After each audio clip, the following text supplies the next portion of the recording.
Good morning, everyone. My name is John Kennedy, and I'm the Director of Education and Training for the FBI National Academy Associates. Thank you for joining us today. Today's presentation is sponsored by our partner, Body Worn by Utility, as entitled Best Practices and Lessons Learned Implementing a Body-Worn Camera Program. I'd like to thank Utility for their continued support, partnership, and commitment to law enforcement by sharing their expertise, technology, and information with our FBI National Academy Associates members and constituents. For those participants who may not be familiar with the FBI National Academy Associates, we are a nonprofit international organization made up of 16,500 senior law enforcement executives dedicated to providing our communities, states, countries, and the profession with the highest degree of law enforcement expertise, training, education, and information. We are the strongest law enforcement leadership network in the world and are dedicated to strengthening the rule of law around the globe. Now it gives me great pleasure to turn the program over to Chief Jason Domkowski. Chief, it's all yours.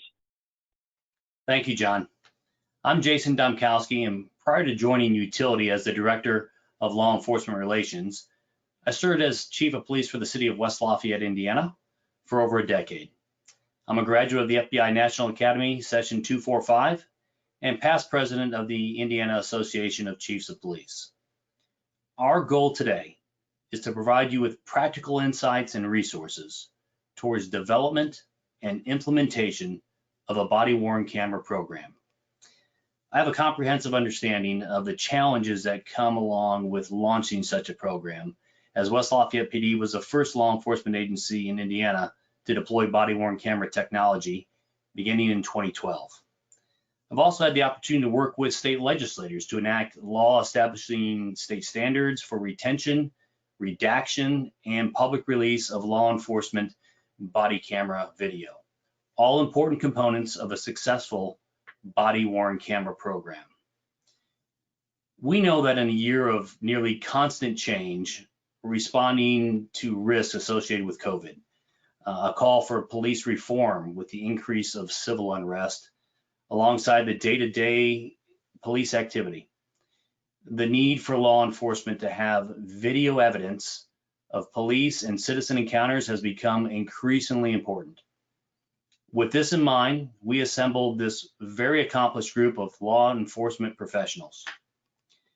Joining us is Chief Scott Ruskowski, a 32-year veteran of the South Bend, Indiana Police Department, where he has been Chief of Police for 5 years. As a third-generation South Bend police officer, he has served in every rank at the South Bend Police Department and in numerous assignments, including K-9, SWAT, Vice, and Honor Guard. Chief Ruskowski served 10 years as FOP president and was on the board of directors for the Indiana State FOP Foundation. Additionally, he served 4 years active duty and 2 years active reserve in the United States Navy. He is a graduate of the FBI National Academy Session 224. Thank you for being part of our discussion today, Chief. And with Notre Dame being 8-0, I'm sure you are quite busy this time of year in South Bend. Yeah, especially when, like myself, I'm a Michigan fan, so it makes it a little bit more difficult, actually. Again, thank you. Also joining us is Christopher Bailey, the Assistant Chief of Police for the Indianapolis Metropolitan Police Department. In 1999, Chief Bailey joined the Impd and is now in his 22nd year of serving his community. Chief Bailey is currently the president of the Indiana chapter of the FBI National Academy Associates. He's also a member of the Police Executive Research Forum and a graduate of the FBI National Academy Session 249. Welcome, Chief Bailey, and thank you for your time today. Good morning. Go Irish. All right, here we go, back and forth. Our third panelist is Lieutenant Colby Dolly, a 20-year veteran of the St. Louis County Police Department, where he is currently responsible for the department's research, policy, and analysis function. Before his current assignment, he held command positions in patrol, the training academy, and the chief's office. Lieutenant Dolly leads a team that produces all crime analysis products and operating policies for the department, and he is currently working on his PhD in political science. Lieutenant Dolly, thank you for being a member of our expert panel today. Thank you, glad to be here. Before we kick things off, please know that we will be holding questions until the end of the panel discussion. If you have any questions, enter them into the question box of the GoToWebinar control panel at any time today. Now let's get started. Let's talk about the tools, guidelines, and resources your agencies use when planning and writing your recording policy. Chief Ruskowski, I know the South Bend Police Department first utilized a model policy from IACP. Was that resource effective for your agency? Absolutely, it was a great foundation. We also used some examples from PERF. I personally visited, as did some of my command staff, Lawrence PD, for example. Obviously, knowing Jason too was a resource because you were a little bit ahead of us by about 6 years before we implemented our policies and our cameras. Lexipol, FOP, local, state, and national. More importantly, the officers and the community input in developing all these, looking at what we had, what were the better practices. There's no such thing as best practices, but better practices. So eventually somebody someday will have best practices, no matter what it is, BWC included. And then quite frankly, just the knowledge and experience from people like yourself and some others. Mark from Utilities was very instrumental in helping us formulate and put what we found to be one of the better practices in our policies together. Thank you. Lieutenant Dolly, what resources did St. Louis County PD use when planning and writing your recording policy? And were any tools particularly helpful or informative? Yeah, thanks for the question. So we looked at numerous policies from across the country, specifically focusing on departments that were near our size or larger. I feel like there's a few extra wrinkles that come in with this when you get a lot of work units and people spread out among a large geography. So we looked at all those policies. We looked at, of course, the research models from IACP and PERF. And then we also actually looked at a lot of more critical, I guess, pieces of research from maybe the ACLU, these different watchdog groups, as far as what their critiques of body cams were. And then finally, our county council actually had a public forum on this where citizens could come in and they could talk about what they expected from the cameras or what their critiques from the cameras were. And that was actually, it was very helpful to understand sort of the current thought by citizens on body cams. One thing I took away from that is that the privacy rights of citizens was paramount to these different groups as far as not recording certain victims of crimes. And so we incorporated all of those things into our policy. Yeah, I was there for a lot of your public input sessions, and they were robust, for sure. Yes, for sure. Thank you for that.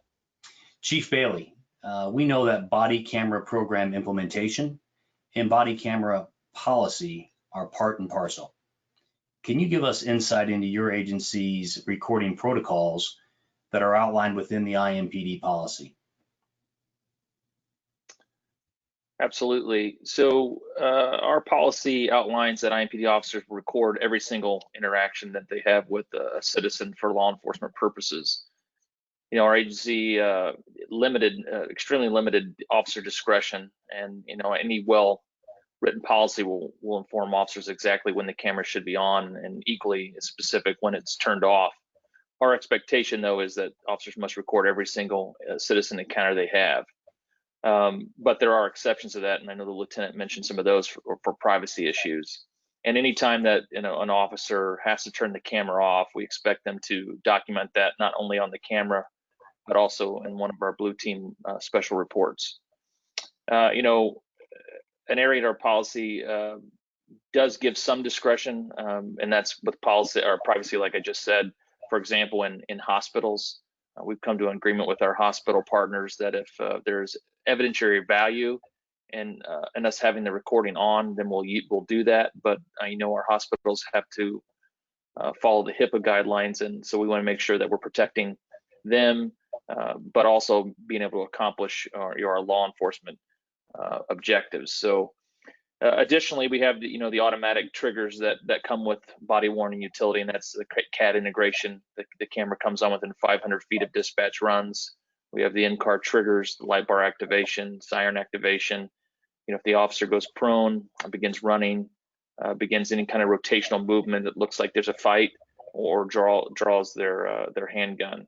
And we also put a lot of expectations on our officers that if for whatever reason technology doesn't do the things like automatically turn on, that they have the responsibility to activate that through their device, the Bluetooth device on their wrist. And Chief Ruskowski, can you share details on how your recording policy changed as your policy evolved?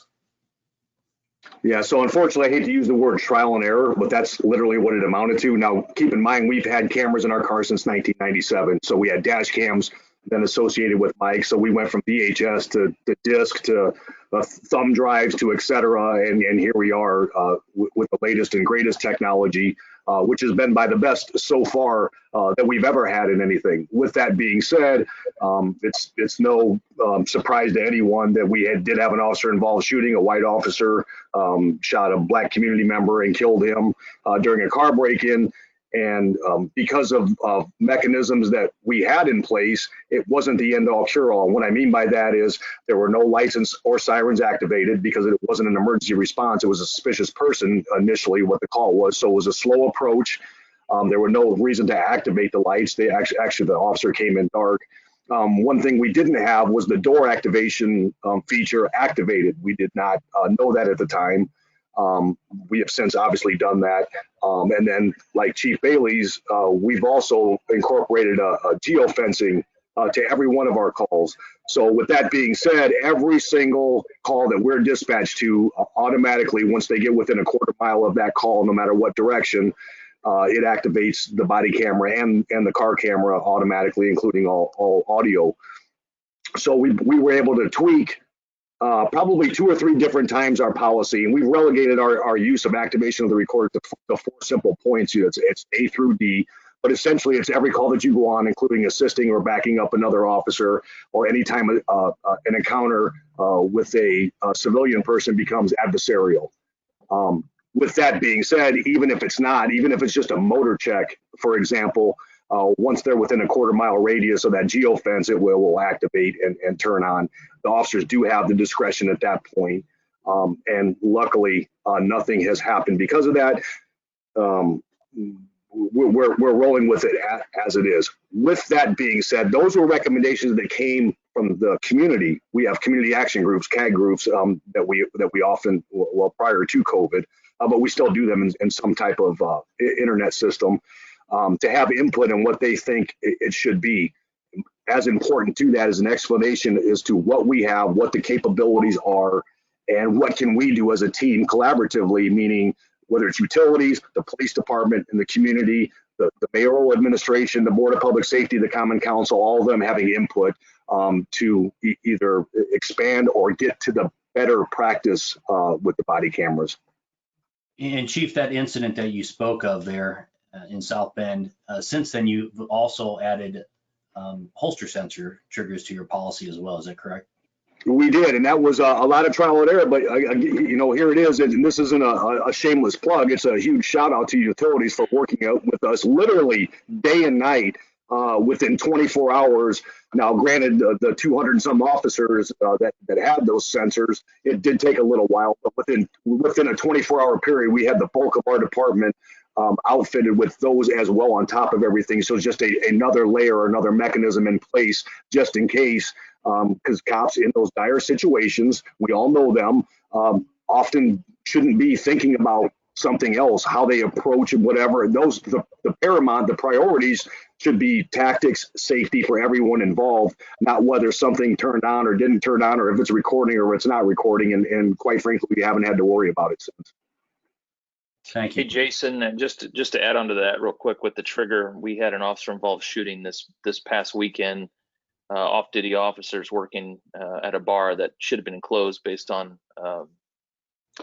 the health department standards. And the video we reviewed, the one officer, it's quiet, right? But as soon as that gun comes out of the holster, the sound's running, and it captures the incident. So that's the first time that I've seen that since we've gone to these cameras, and so it's a really effective tool that we have with this particular program.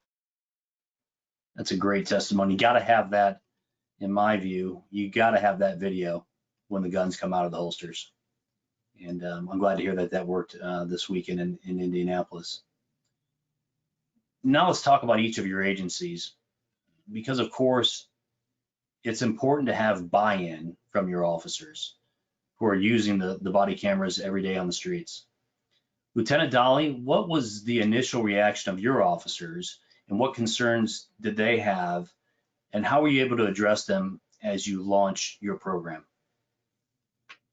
We had a very good acceptance from the beginning, I believe, but that was hopefully, or I would like to think, not by accident, but by design. And part of what we did was during the procurement process of actually getting these cameras, we had 3 key union or police association members part of that process. So they actually helped write the RFP for it. They then helped evaluate the vendors who responded to the RFP. And then they were very closely involved in the policy writing part of the process as well. So they were, while that was going on, able to message what was sort of coming to the members of their association. And then simultaneously, we had a lot of updates at our command staff meetings where I would give updates on where we're at with this camera process, what we're looking at, what this technology can do, and then also what we're looking at for the policies. So as far as how they initially reacted to this, I thought it went great. They accepted it. They sort of knew that it was coming. And then we did the best we could with the actual rollout implementation to provide them the most information they had about the policy, about the technology itself. Chief Bailey, any comments on buy-in? I'm sorry, could you repeat that? Any comments on buy-in for your officers as you launched your program? Yeah, you know, we've been at this for quite some time. It's no secret that we're one of the last major cities to implement a body-worn camera program. We tested some in 2015, I believe, and the products were still it's nowhere close to where we are today in just a short 5 years. So our officers knew they were coming, and I think it's something that they wanted. They just didn't know what to expect. But so we did end up doing 2 different trials, one in 2015 and then one right before we selected a body worn. And I think some of the stigma associated with the body cameras or what they aren't going to do kind of wore off with our officers as they got to see the products go in place. And then, interacting with them and letting them see the policy and have input in the policy, we conducted some surveys both through an outside through IUPUI, Indiana University, Purdue University, Indianapolis, to survey our officers and the community to see what they wanted and what their expectations were of the program, and let them evaluate all 3 pieces of technology that we tested. And so this is how we ended up with Utility. They saw this as the best product, and I think that helps when you get buy-in, and to get buy-in from your officers and the community. It makes the project go a lot smoother when they believe in the product and they believe in it, and they're happy with what we've gotten from Utility so far. Chief Ruskowski, same to you. Any comments on buy-in as you launched your program and the concerns of your officers? Yeah, absolutely the same thing as Lieutenant and Chief just said. We went through 9 different systems that we tested and evaluated, and our officers were involved in every step of the way, including our FOP. And just as important as the community, we tend to forget about that because as cops, we tell people, we know, and yet when they don't see the acknowledgement that we know, meaning they look out the window and they don't see us there, they think that we don't care. So this was very important to us to have the community input. We had our council on board. Matter of fact, they passed a resolution offering to help us to get these cameras. That started in like 2014 or 2015.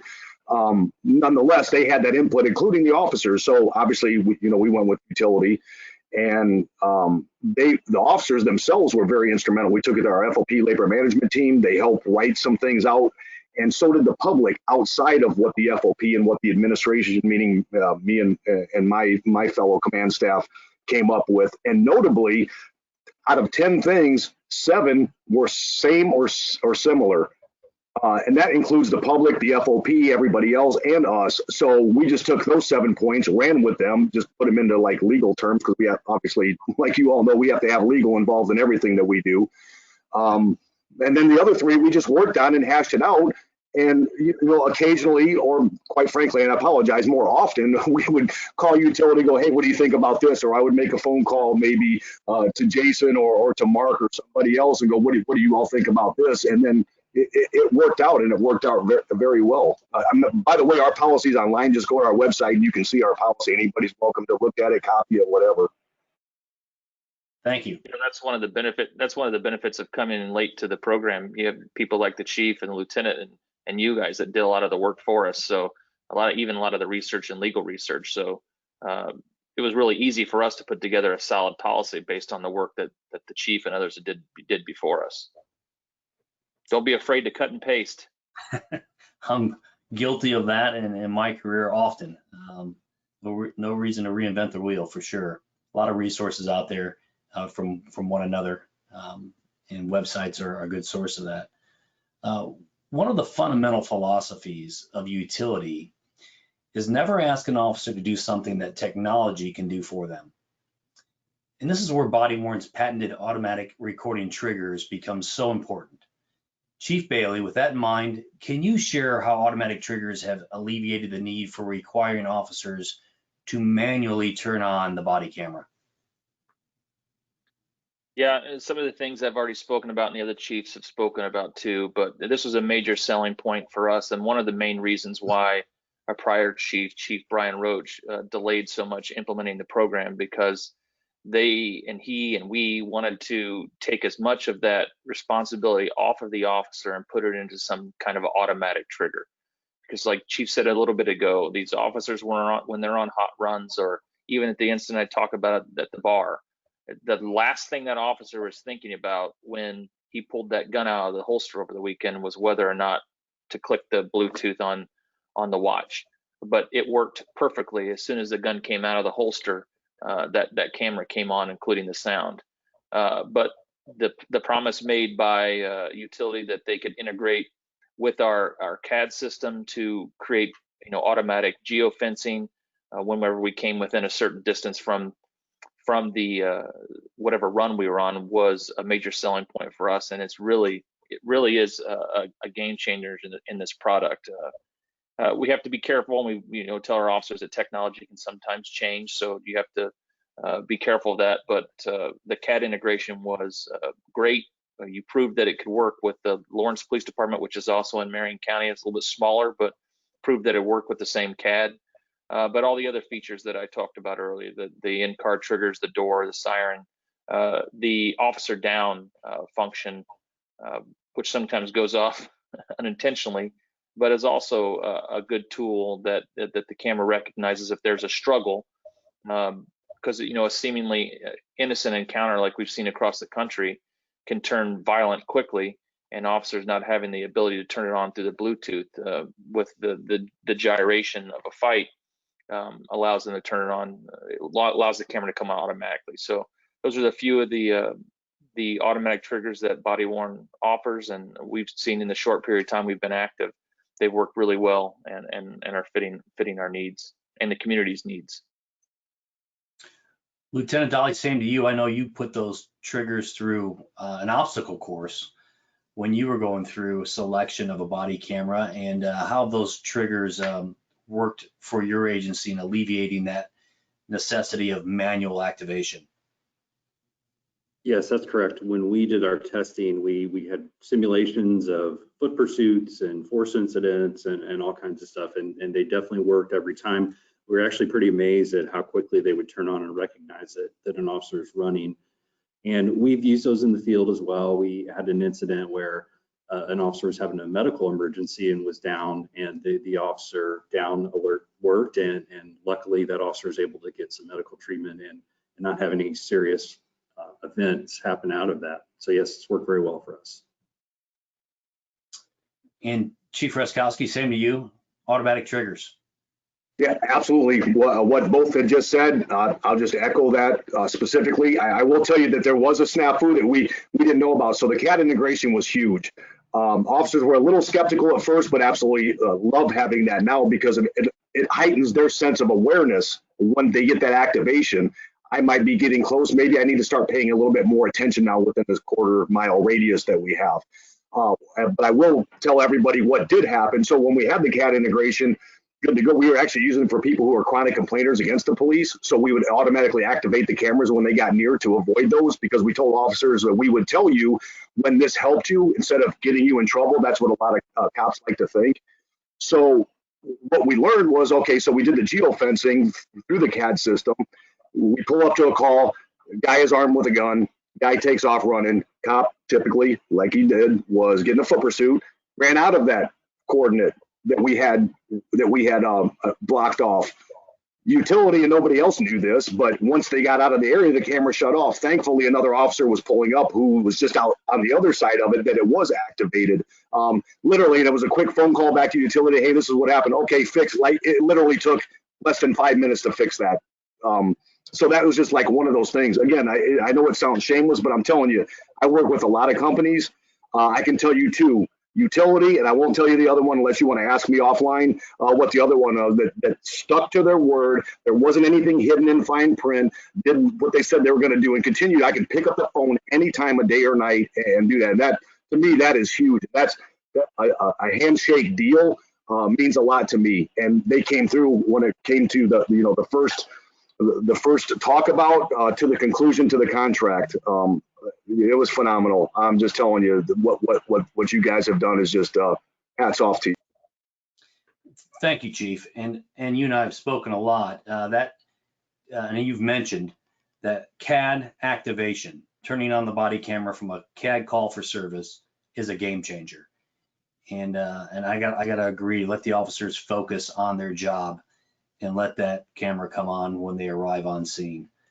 And Lieutenant Dolly, as a follow-up, can you give us insight and does your policy allow for an officer to review video before they write their reports after an officer-involved shooting or a use of force incident? Yes, the policy does allow for that. And I will say that we spent a lot of time contemplating this and talking to different people about what ultimately was going to be the decision made for this part of the policy. I wouldn't take it lightly. This is a critical piece of any of these policies. And it's definitely one that the officers are going to be looking at and the one that they really care about.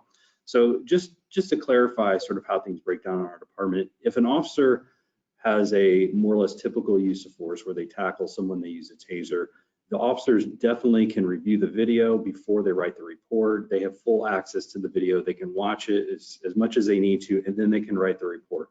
For our critical incidents, such as an officer-involved shooting, that's a little bit different. They still are able to watch the video before they give a statement. So in our department, if the officer is involved in a shooting, they're not going to be writing a report. That's all going to be handled by our homicide investigators. But that officer will have the ability to watch that video with their rep, with an attorney, if they so choose, before they are interviewed by those investigators. And this, of course, is outside of a public safety statement, but the formal interview, they definitely can watch that video. That is the same then for administrative investigations. So when we're talking about internal affairs type stuff, the officers can watch the video then as well.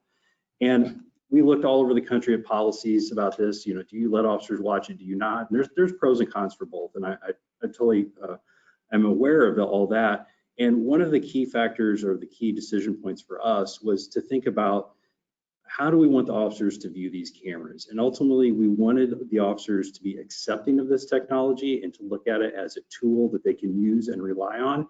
And we were afraid that if we don't allow the officers to look at these videos before they write reports, or especially before they give a statement in a critical incident, that they are going to view these cameras in the system as sort of their enemy and not their ally for them doing their work. So that's where we came down on this. And so far, it's worked out great in my opinion.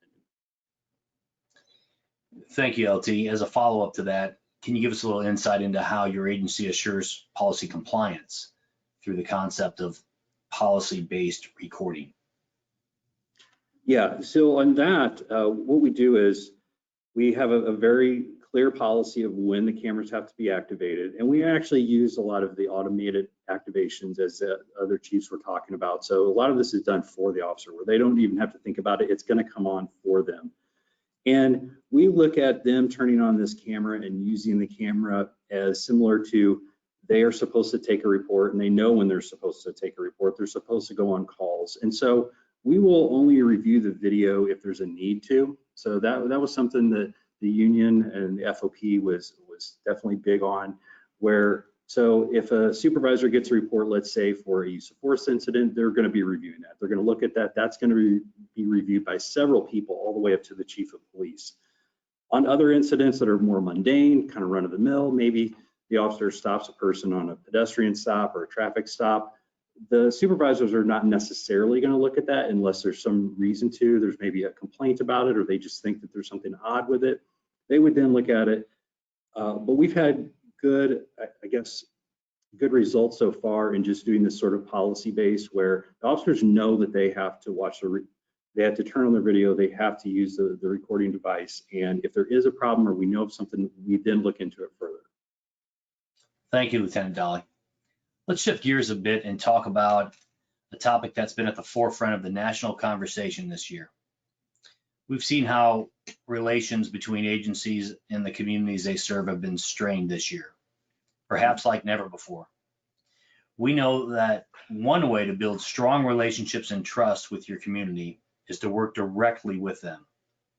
With that in mind, Chief Bailey, can you share insights on how your agency worked with members of your community when considering body cameras and developing policy? Yeah, community buy-in and support is so important and key to the success of any police department. So making sure that we engaged in all segments of our community was important for us to start this. This was something that our community had been asking our department to implement for multiple years, and came at a time when it looks like it was pushed by national events, but the money was budgeted last year and we were able to implement it this year. But we conducted 2 trials with multiple vendors over the last 5 years. We worked with IUPUI to conduct surveys both internally and externally, so we had an idea of what the feelings were from our officers in the community, what their expectations were of the program and of us. We held several community forums before implementing the pilot program. We heard both support and concerns from community groups within the city. And the biggest concern, like we mentioned earlier, was the cost, privacy concerns, and then lack of any civilian oversight or input of what and when the camera's footage is released. Once the policy was written, we took it to community groups again, including Indianapolis Young Lions, the Indianapolis ACU, professors at IUPUI, of course our FOP, and many others, and made the policy available online so that the community could read that and provide feedback. And letting them give us the feedback helped really make the policy, what it is right now. Obviously, we'll have to make tweaks as we move forward. But on the question you asked earlier about reviewing video after incidents and officer-involved shooting incidents, we kind of found this middle ground in that area where our officers can review the video on normal interactions, but the one time that they're prohibited from reviewing them at this point is after an officer-involved shooting incident. So, and that was after feedback from all these groups. It wasn't exactly what some wanted, and it wasn't exactly what others wanted, but we found a middle ground right now in that area. Thank you. Building on that, Chief Ruskowski, how has your agency been able to manage community expectations of your body camera program? So same thing with Chief Bailey and Lieutenant Dolly as well. Guaranteed we're all going to have the same answer, with obviously the community input. We have community action groups, again, that we did in person. That's typically anywhere from 50 to 100 people, usually different people each time, Board of Safety, Common Council, Mayor's Office, City Legal, et cetera, all of those. But I think one of the most important parts is the transparency component. We actually bring people in who claim that they were done wrong, if you will, and let them review that video, the body camera video from the incident that they're complaining about, 9 out of 10 times, that is alleviated right then and there. And typically with that, they will go back to whomever, whether it's Facebook or whatever, and say, yeah, they'll either pull the post down or tell the truth to however this came about.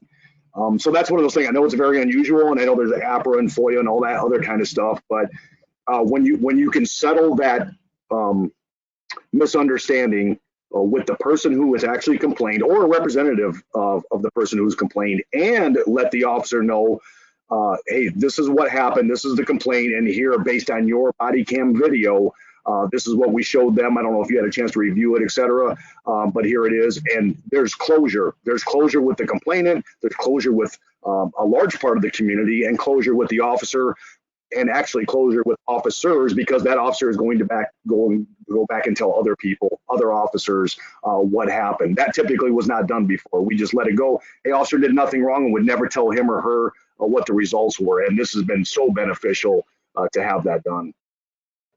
Thank you, Chief. Because each of your agencies utilize the body-worn ecosystem, we want to take some time to learn about how Utility's total solution has worked for you.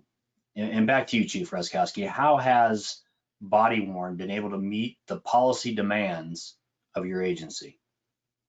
Yeah, I'm just going to resonate what I said before. Actually, I'm not going to. I'm just going to echo what I said before.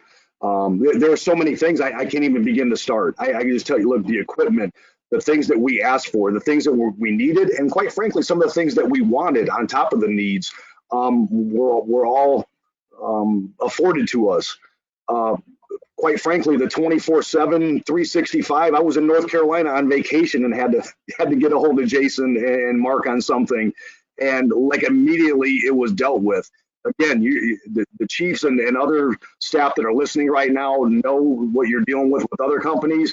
I have not seen the customer service component like that, except with one other company. Again, I won't name, you can ask me offline later. I will tell you that just one thing, and I know we may hit on it later, but it was one thing that was very important to me. So we had been promised this whole Wi-Fi thing, not from Utility, but from our city. Wi-Fi throughout the entire city. Well, that never happened. So what happened, we had a docking station or Wi-Fi ports, wayports at our police station. So imagine, if you will, a minimum of 20 officers pulled up in line waiting to get their stuff downloaded. We got a hold of Utility, goes, man, we tell them this isn't working, we need some help with this. Well, why don't you try this? So we did. And then ultimately it was like, why don't you just use cellular? Because we never thought about it.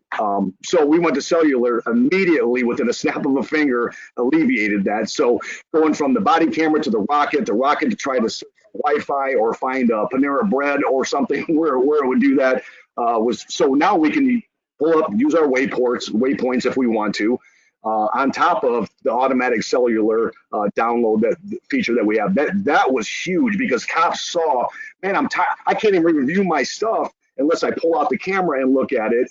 It was so cumbersome for them, and it was such an easy fix.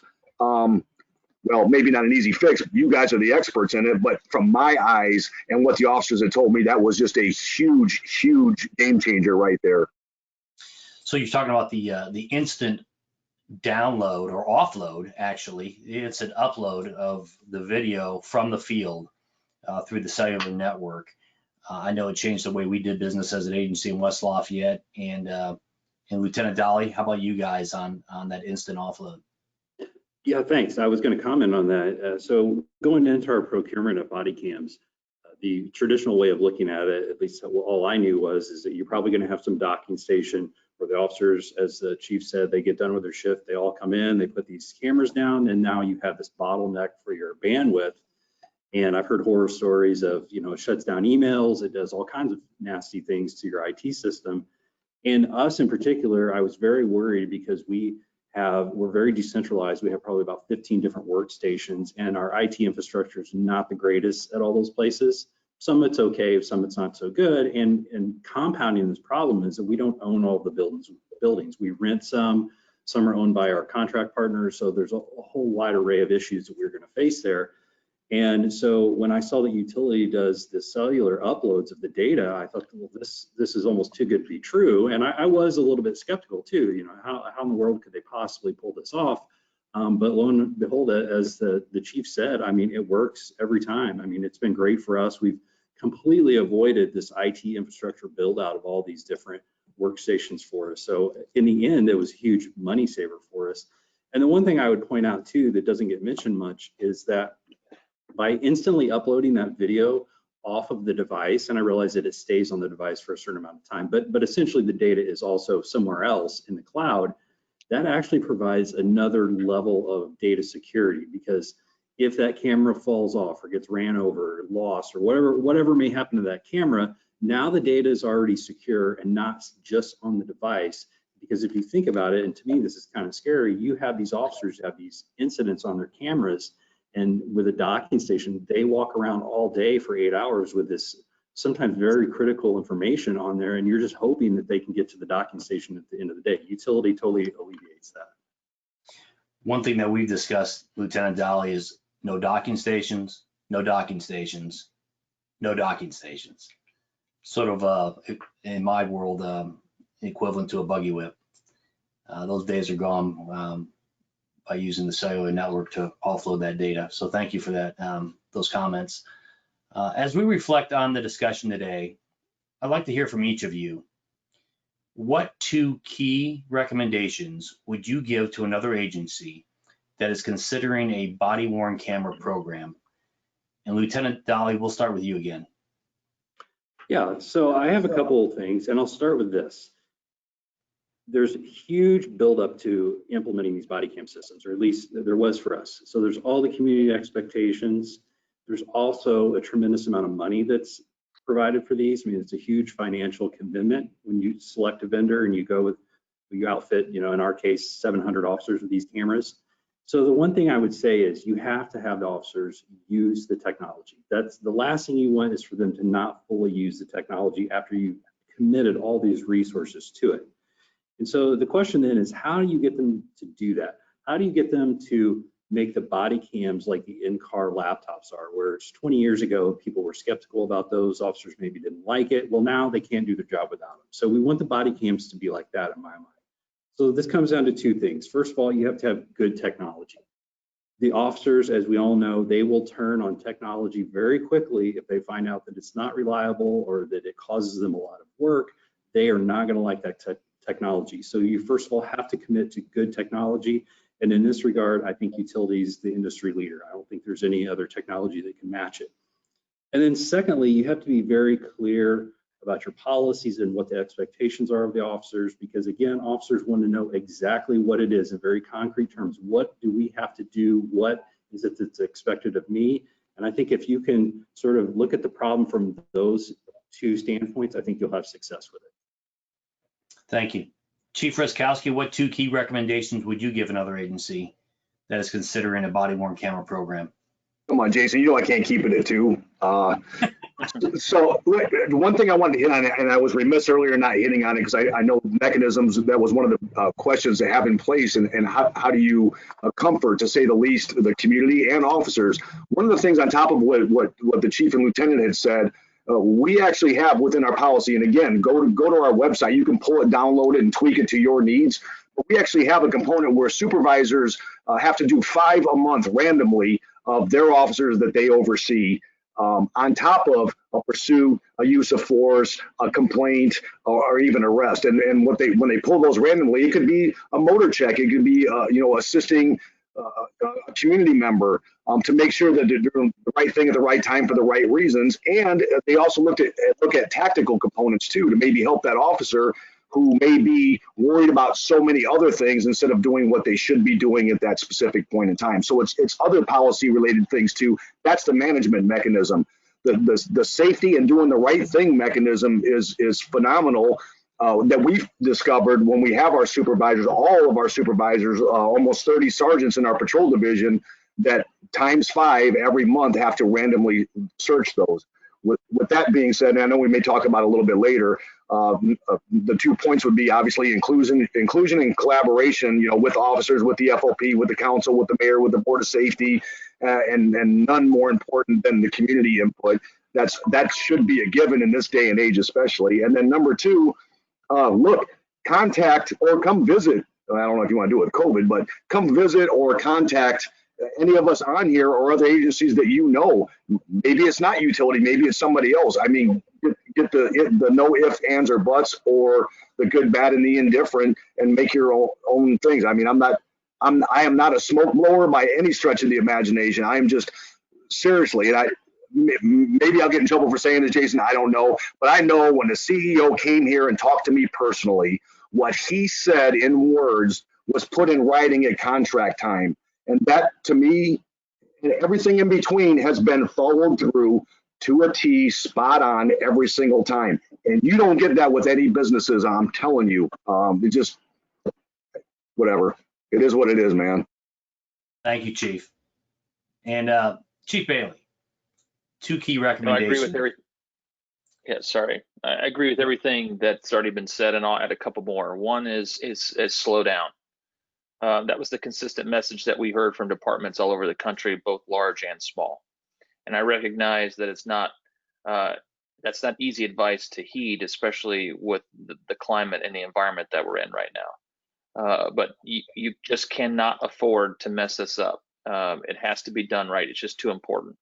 And that includes getting the needed input and buy-in from the community and the officers, and selecting the right vendor for your community. I mean, this body worn was the right one for IMPD for multiple reasons. We have a centralized fleet, and so having our officers that patrol 350 square miles coming back and docking, which just wasn't an option for us. And the other thing that wasn't mentioned but is extremely important, because IMPD has been burned by technology companies over my 20 years, and then some products we're stuck with that we wish we weren't anymore. But consider creating a working group that includes representatives from your city IT. Portions of the body-worn camera project are going to touch portions of the city's information technology, and having them at the table will make implementation much, much smoother.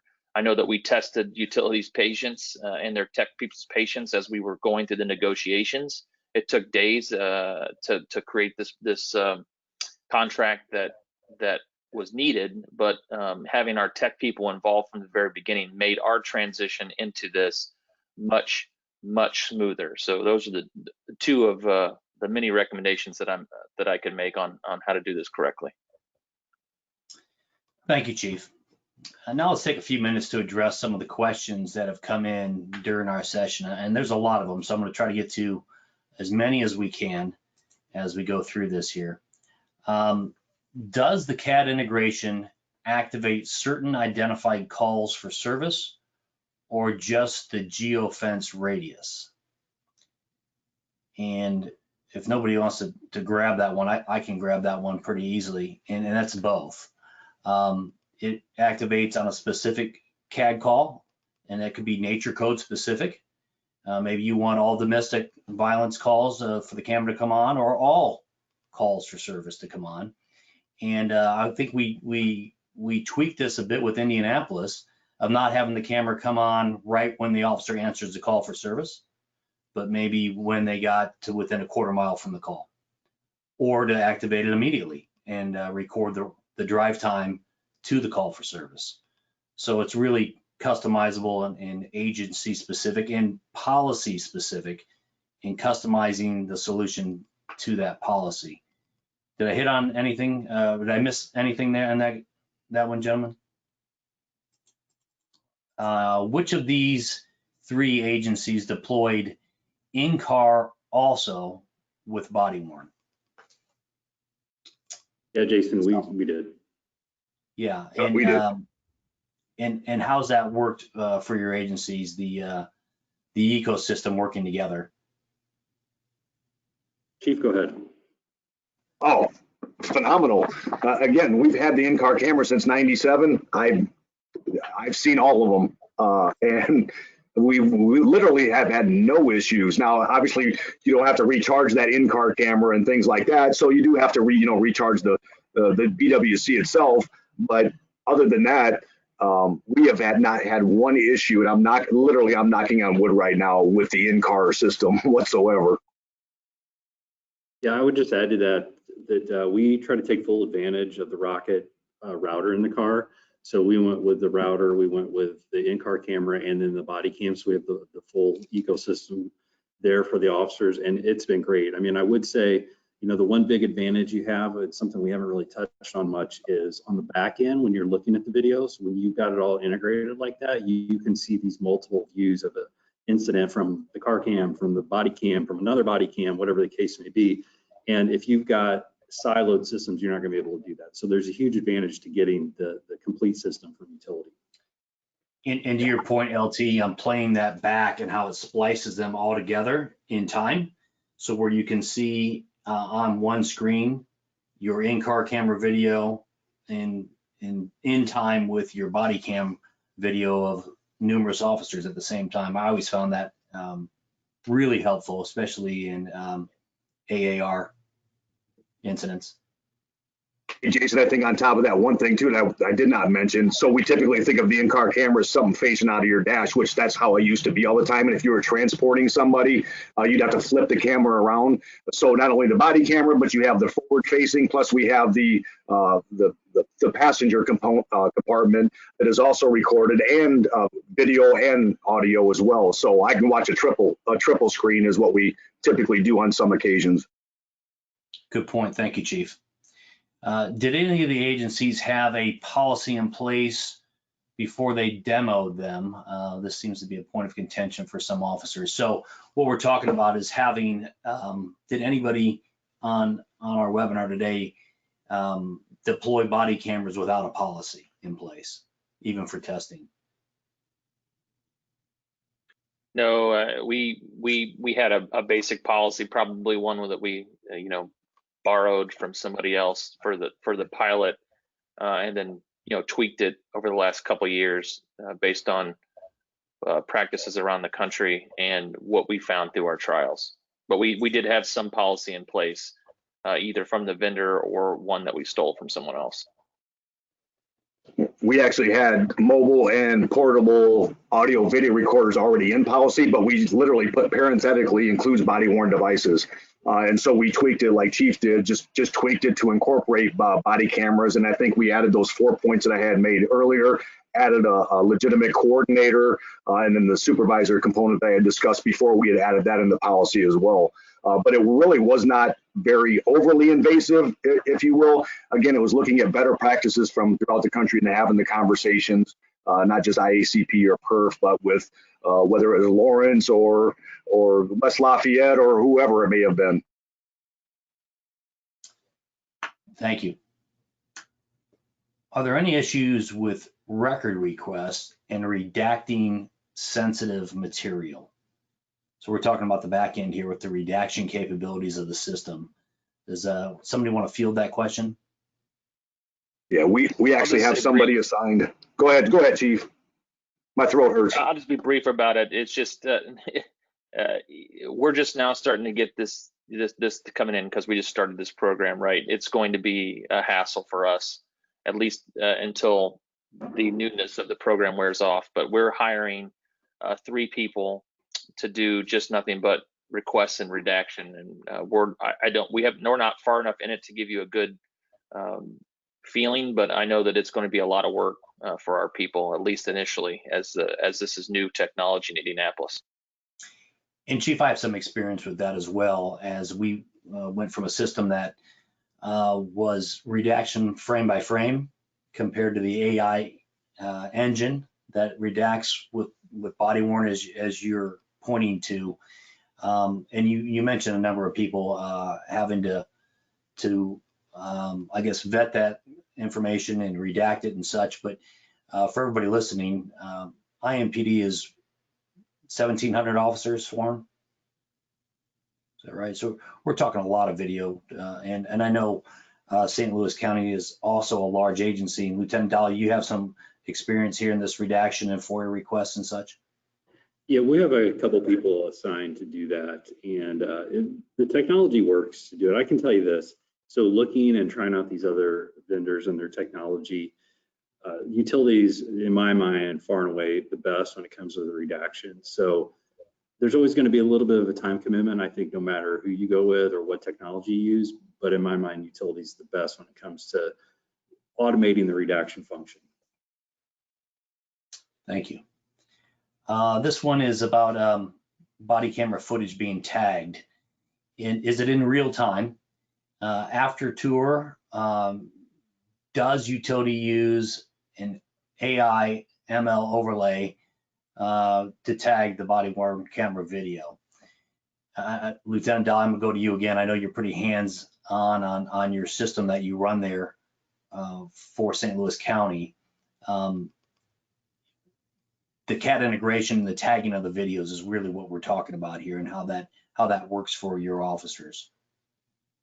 Yeah, it does save a lot of time. So we have a Cad integration, and I can tell you, I was very impressed with the utility and the job they did as far as creating almost basically a new dashboard with all the Cad calls. It's fully integrated, and so a lot of that tagging is done automatically, which is going to save officers a lot of time, and it also saves our supervisors time, because we do task our supervisors with making sure that all videos are tagged, because ultimately, at least the way we've got it set up, is that how you tag it then determines how long it's retained. So that's a very critical part of this whole system and workflow. Got a question here that's really pertinent on what's going on in today's world. Do you have your school resource officers wearing the cameras in the schools? And if so, were there any resistance from the schools allowing this? No, I know Indy has their own school.